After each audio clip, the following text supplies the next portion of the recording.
Welcome to the Daily Vibecasting. We're diving straight into what's buzzing today on the X platform. Yeah, we've got a whole curated list here, the Daily Vibecasting collection, about 16 key posts. Exactly. Covering tech, global stuff, markets, some wild cultural moments too. Our job today, basically cut through all that noise. Yep, pull out the important bits, give you the context, what it all really means. It's like your quick filter to get informed, beyond just the headlines. See the surprising facts, the stories behind the trends. All right. Let's jump in. What's first?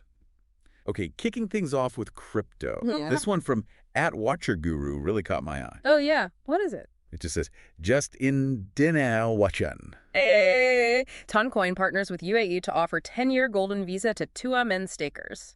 A golden visa for staking crypto? That sounds huge. It is. It's totally different from how these things usually work. How so? Well, normally that UAE golden visa, you need like $500,000 in property, minimum. Right, big money. But this is backed by the TON Foundation. Stake just $100,000 in TON tokens, pay a $35,000 fee, and you could get the 10-year visa. Only $100,000.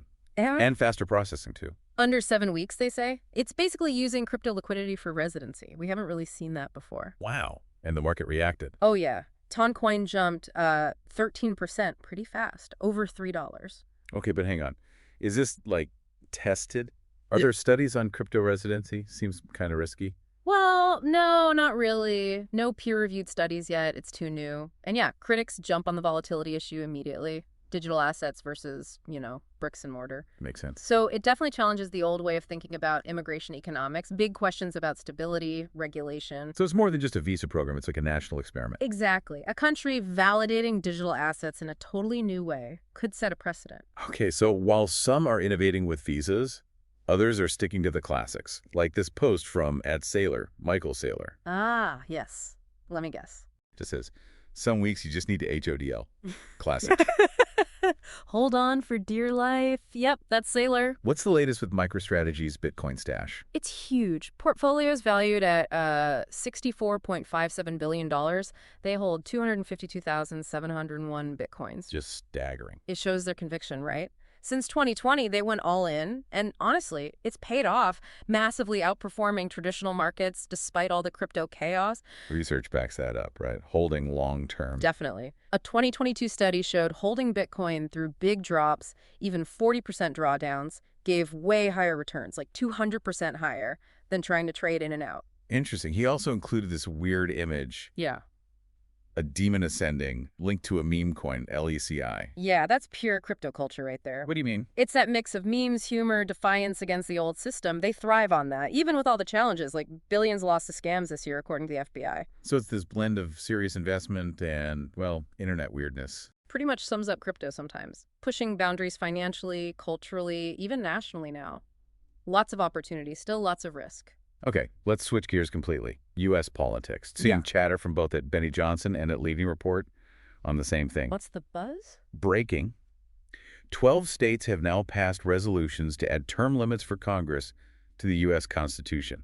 34 are needed. Term limits making a push. Yeah, this is that Article V route. It's rare. Article V, that's for amending the Constitution, right? Right, or calling a convention of states to propose amendments. They need 34 states to force that convention. Hasn't happened since, well, ever. Since 1787. Wow. So 12 down, 22 to go. What's driving it? Pretty clearly a reaction against career politicians, entrenched power. You know the stats? Incumbents win like 90% of House races. Name recognition funding. Yeah, it's hard to unseat them. But term limits, are there downsides? Yeah. I hear critics worry about losing experienced lawmakers. That's the main counter-argument. Critics like, the Congressional Research Service say, yeah, it breaks the incumbent cycle, but you might end up empowering lobbyists more. How so? Because you'd constantly have new, less experienced lawmakers who might rely more on outside experts, aka lobbyists. Interesting trade-off. Is this mostly one party pushing it? The current resolutions, mostly Republican-led states. But public support is actually huge across the board. Pew Research found like 87% of Americans want term limits. Democrats, Republicans, independents. 87%. That's massive public demand. Huge disconnects sometimes between public opinion and expert concerns about unintended consequences, like maybe not fixing root problems like gerrymandering. That tension between public will and governance. It reminds me of another topic, the Jeffrey Epstein case. still generates so much heat. Always does. What's the latest post? This one's from @unusualwhales. Breaking. DOJ and FBI have concluded that Jeffrey Epstein had no client list and committed suicide per Axios. Okay, so the official conclusion reaffirmed, no client list, death ruled a suicide. Right. But that clashes so hard with what people think they know, right? The court document. Exactly. The documents from the Ghislaine-Maxwell lawsuit back in 2015 named over 100 big names. Trump, Clinton, DiCaprio. Not a single list, maybe, but definitely a network. And the suicide finding itself, still so contentious. Highly, especially with forensic pathologists like Michael Baden saying at the time the injuries looked more like homicide. That really fueled the conspiracy theories. So even with the DOJ saying case closed, the skepticism isn't going away. Why do you think that persists so strongly? Well, partly because misclassifications of suicide do happen. Studies suggest maybe 10–15% of the time, often due to, incomplete autopsies. Really? That high? Yeah. So that statistical possibility, plus the high-profile nature and just unanswered questions, it keeps the doubt alive. People want independent investigations. It speaks to that broader distrust of official stories. And that distrust often feeds into searching for political alternatives. Which brings us to Elon Musk's America Party. And Mark Cuban might join. Yeah, seeing posts on that from @Cattard2 and @LauraLoomer, it definitely reflects that frustration with the two-party system. What sparked this now with Musk? Seems like the final straw was that one big, beautiful bill, the budget deal Trump signed. Musk wasn't happy about the added deficit, like $3.4 trillion, so he split. And Cuban jumping on board, they haven't always seen eye to eye politically. Not at all. Cuban backed Kamala Harris just last year, so him potentially joining Musk suggests maybe a shared frustration is overriding past differences, a strategic pivot. Did Musk test the waters for this? Yeah, Politico mentioned he ran a poll showing 2-to-1 support for a third party, and Laura Loomer's post actually said the FEC Form 1, was filed July 6th. It's official then. Looks like it. Lists Tesla's CFO, Vaidhav Taneja, as the treasurer. But does this new party connect to other hot topics? Like, Musk supports H-1B visas, right? How does that sit with a party called the America Party? That's exactly the debate it sparks. Is it aligned with, America First type interests if the founder is pro-H-1B? Is there data on H-1B usage? Oh, yeah. USCIS data shows Indian nationals got over 70% of H-1B approvals recently, so the foreign worker influx argument has numbers behind it. Could a third party like this actually gain traction? Historically, the U.S. system is kind of loose, allows for these things to pop up. Even a small bloc in Congress can influence things. We'll see. Okay, one more in this segment. A post from @Bill Ackman, the hedge fund guy. Ackman, yeah. What's he on about? He's sharing a piece by Ayaan Hirsi Ali, basically slamming universities. Says they've gone from educating leaders to ideological indoctrination institutes. Oof. Strong words targeting specific schools. Seems like it. Mentions Harvard, Columbia implicitly. Yeah. References a report saying 68% of faculty lean left, links it to the rise of studies programs criticized for anti-Western bias. He has a solution too, right? Something about splitting departments. Yeah, he suggests splitting off STEM departments into separate entities. The idea is to protect federal research funding from being used for non-STEM programs he sees as ideological. Is there evidence funding gets moved around like that? Well, a GAO study did find billions in STEM grants were indirectly subsidizing other programs because university budgets are often, fungible, money moves. So the big picture from this segment. Yeah. Lots of questioning of institutions. Politics, justice, education. Feels like trust is low and people want change. Definitely a theme. A push for accountability, new approaches. All right, let's shift vibes. Some powerful personal stories, cultural stuff. First, this post from @DudesPostingW about Keanu Reeves. It's just, wow. Keanu, yeah, what's the post say? Lists it all out. Abandoned at 3, multiple stepfathers, dyslexic, lost hockey dream to injury, daughter died at birth, wife died in a car crash. He just kept going. Became one of the most beloved actors ever. Phew. That's heavy. And that image of him eating the sandwich alone just amplifies it. Incredible resilience. Is there a psychological term for that, coming back stronger from trauma? Yeah, it's called post-traumatic growth. Research shows a lot of people, maybe 30–70%, actually experience positive psychological changes after adversity. So his tough childhood didn't hold him back? Quite the opposite, maybe. Some developmental psychology suggests varied, even challenging early experiences can actually boost adaptability later on. He totally defies that neat narrative about needing stability for success. And he's still incredibly influential, right? Not just movie. Absolutely. He was just at the British Grand Prix with Cadillac a few days ago, still involved in motorsports, his motorcycle company, ARCH. He's just got this enduring presence. That's a powerful story about strength. Yeah. Speaking of huge success, Hollywood news. Posts everywhere from film updates to culture crave. What's the big headline? Scarlett Johansson is now the highest-grossing actor of all time at the global box office. Wow. She passed Samuel Jackson. Looks like it. So Jurassic World Rebirth pushed her over the top, opened huge, $320 million globally. That's massive. Her total is now over $15.6 billion. Yeah. It really shows her power, moving from Marvel to leading another huge franchise. Totally challenges that old idea that only male action stars can carry these blockbusters. And she did it even after that public fight with Disney over Black Widow money. Right. Shows audiences stick with the star sometimes, not just the studio. Exactly. There's even economic research showing female-led films are increasingly profitable. And her Black Widow role. That impact is still felt, isn't it? Oh, for sure. Debuted way back in Iron Man 2, 2010.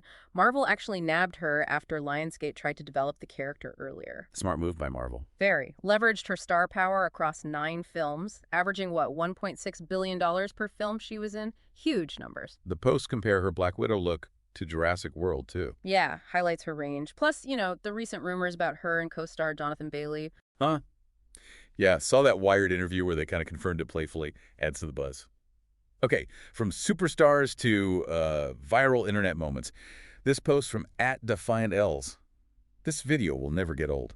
Features Bobby Althoff and Suki Hana. Oh, I think I saw the podcast clip. It's hilarious. Explain it. It's just awkward gold. Right. So comedian Bobby Althoff is interviewing rapper Suki Hana. Bobby calls her a musician. And Suki Hana was not having it. Not at all. Vehemently denied. I make music, but I'm not a musician. Then she thought Bobby said magician. It's just wonderfully confusing. It's funny, but it also kind of highlights something interesting about identity, right? Labels. Totally. Suki Hana insists she's a TV star, a mogul. Not just a musician. It shows how artists see themselves now multifaceted, resisting being boxed in. Musician, actor, reality star, entrepreneur. The fluidity of it all. And finally, a super relatable meme from @Elon Musk himself. Just a crying emoji and a clip from Finding Neverland. The J.M. Barrie scene with Johnny Depp. What's the meme context? It's that feeling. Childhood dream. When I grow up, I'll buy all the video games. Adult reality. Have money for games, but zero time to play them. Oh, man, that hits home.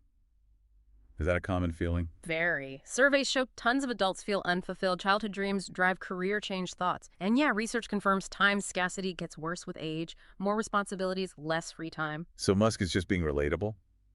Or is there more to it? It'd be both. It fits his pattern humor mixed with maybe some light existential commentary on work-life balance, plus maybe a subtle nod to the booming game industry, expected to hit like $321 billion soon. So this whole segment, yeah, really about how people define themselves, find success, or just, cope with the daily grind in this weird world. Yeah, from resilience to viral identity moments to just wanting more time to play games. Let's shift back to global economics. Big story out of Argentina. Post here from @Geiger Capital. Milei, right. What are they saying? Javier Milei has lowered Argentina's monthly inflation rate from 26% to just 1.5%. The economy grew 7.6% in Q2 YoY. Never forget. The media and professional class labeled him a dangerous, far-right lunatic because he wanted to cut spending. Strong claims. And the numbers are pretty dramatic. Remember those predictions? Over 100 economists, big names, warned his election would be a disaster. Yeah, total economic meltdown predicted. But the 2025 data, inflation way down, GDP way up, even the IMF noted inflation dropped from 300% annually to under 60% under him. His shock adjustment might actually be working. He calls himself an anarcho-capitalist. How does that philosophy even translate into policy? It sounds contradictory. Well, practically it means drastic spending cuts, deregulation. That's the core. Critics definitely point out the philosophical tension between anarchism and capitalism. Right. Seems like they'd clash. Theoretically, yes. Yeah. But the results on the ground suggest maybe a pragmatic approach is overriding pure ideology. It forces a rethink of standard economic models, especially when a country is in crisis. It's a massive real-world experiment. Fascinating stuff. Okay, now closer to home, but also kind of dramatic. Los Angeles. A post from @Jack Posobiec. Just says Jurassic Park theme. Context says it's about LA traffic. Yeah, that one's referencing a really sudden, noticeable drop in LA traffic, like eerily quiet at 8:30 p.m. on a Saturday. Why? What's the connection? It's being linked to recent mass deportation efforts, specifically targeting high-risk drivers. Deportations affecting traffic that much. Is that confirmed? Well, there were reports, BBC mentioned it, 700 Marines, 4,000 National Guard troops supporting ICE raids in LA just in June, amid protests, too. Okay, but the traffic link, is there data? There's DMV data showing high-risk drivers, multiple DUIs. Violations do contribute significantly to LA congestion, maybe 20%. And urban economics studies do show population drops can cut traffic pretty quickly, like 15–25% within months. So it could align. But it raises huge questions about the methods and the side effects. Absolutely. The effectiveness versus the human cost and broader implications. And staying in LA. This is grim. Post from @EndWokeness shows a video captioned, July 4th jewelry shopping in Los Angeles. It's not shopping. Oh, the smash and grab video. Yeah, saw that one. Describe it. It looked like chaos. It's a big group, mostly dressed in dark clothes, just swarming a jewelry store on the 4th of July. Smashing cases, grabbing stuff, coordinated. It's part of that larger trend, right? Yeah. Organized retail crime. Exactly. Seeing similar incidents across California, it's a major public safety issue. What struck me was the timing, a major holiday, and it looked like no police around. Yeah, related posts mentioned a lack of immediate suspect descriptions or arrests. It suggests maybe law enforcement was stretched thin, or there are policy issues hindering response. These aren't simple shoplifting incidents. No, studies show these are often complex, large-scale operations, sometimes hard to track, underreported. The timing, the lack of immediate action. It definitely fuels debate about current crime strategies, especially with recent California policy changes getting criticism. So this last segment really hammers home how policies, big economic ones or local law enforcement ones, hit people directly. Challenges assumptions, sparks debate. Yeah, very real, immediate impacts on daily life. No easy answers. Wow. Okay, what a ride through the X feed today. Crypto visas, political shakeups, Hollywood records, urban chaos. It's amazing when you connect the dots, isn't it? These separate posts start to show bigger patterns, global shifts, changes in how we see governance, money, culture. You see more than just scrolling past. It forces you to think critically. Absolutely essential skill today with this fire hose of information, seeing beyond the surface noise. Hopefully this deep dive gave you that shortcut, some aha moments about what's shaping things around us. And maybe leaves you with a question to chew on. As platforms like X become our main news source, how do you sort the signal from the noise? What's our responsibility as people consuming all this to really get the full context, the real implications behind the quick hit headlines? Definitely something to think about. Thanks for joining us for this deep dive into the daily Vibecasting.